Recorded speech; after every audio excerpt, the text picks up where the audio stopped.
दोस्तों, आपको तो पता ही है कि भगवान शिव को देवों के देव महादेव कहा जाता है।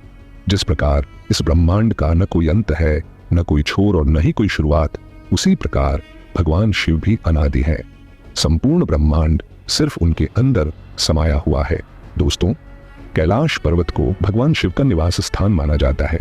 यही वह स्थान है जहां देवी सती के शरीर का दायां हाथ गिरा था।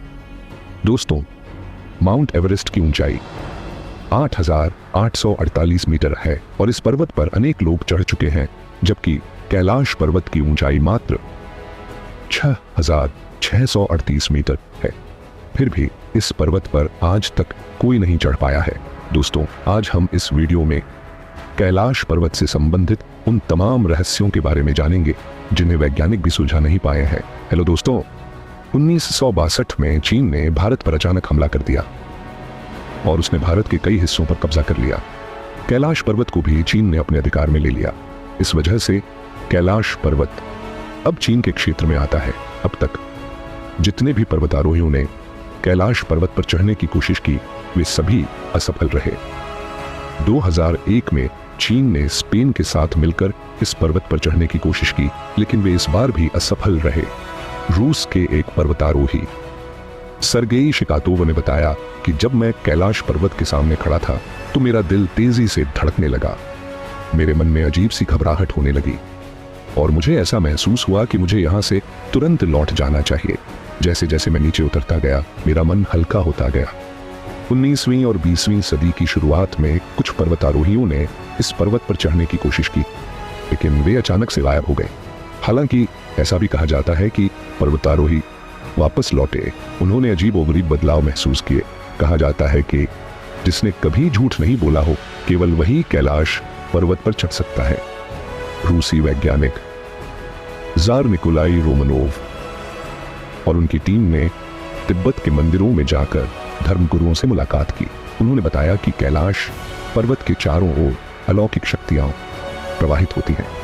एक पर्वतारोही कर्नल RHC विल्सन ने बताया कि जब उन्होंने कैलाश पर्वत पर चढ़ने के लिए एक आसान रास्ता खोज लिया, तभी अचानक भयानक बर्फबारी शुरू हो गई, जिससे चढ़ाई असंभव हो गई।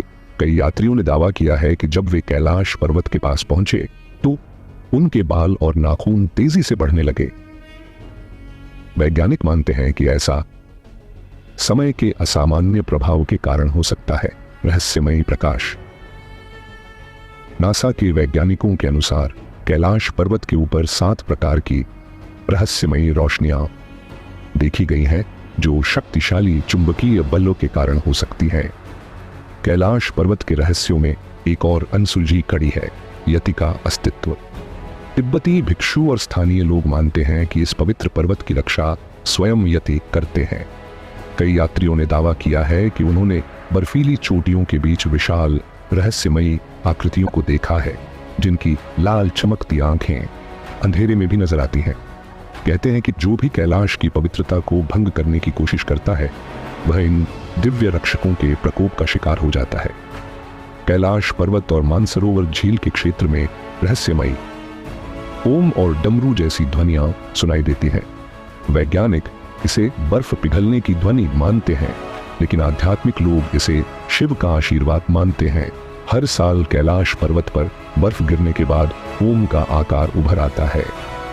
एक रूसी डॉक्टर ने दावा किया कि कैलाश पर्वत के अंदर किसी के फुसफुसाने की आवाजें आती हैं, जिससे ऐसा लगता है कि यह पर्वत अंदर से खोखला है या इसके अंदर कोई रहस्य छिपा है।